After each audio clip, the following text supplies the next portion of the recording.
Okay, friends, let's talk technique 18, which is slow down time. And we do this to create tension and to sort of stretch out a tense moment. And we do it in a way that our brain does this when something unexpected happens. So last week I hit a cat in the car.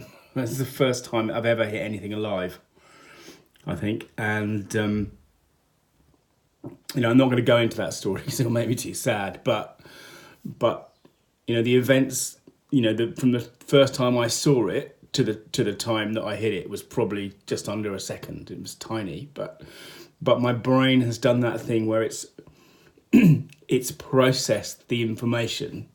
When something unexpected happened, your brain kind of zeroes in, it focuses, and it's looking for much more detail than it would in an everyday moment.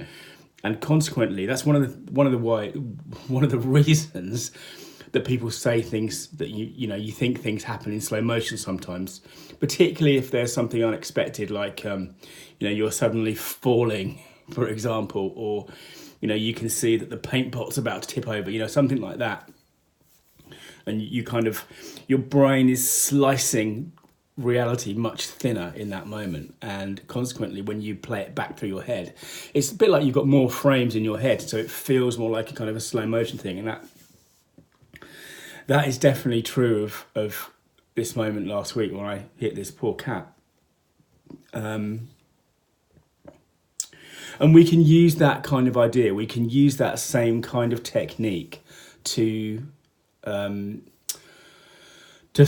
stretch out a moment that's sort of really tense in our story.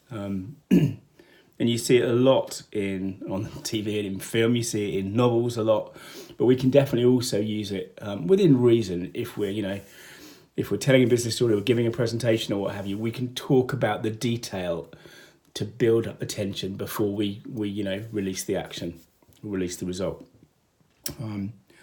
So if you can find in the moment of tension, 3 or 4 details you can talk about, and very often it's quite powerful if you talk about it, if it's a story about you, if you talk about your own kind of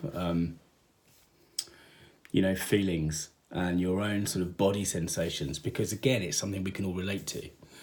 Those kind of things are human themes, right? Anyway, but you can slow down time by adding some detail, and that can really increase the power of the moment when the hammer finally drops. Okay, thanks very much. That's technique 18. Bye now.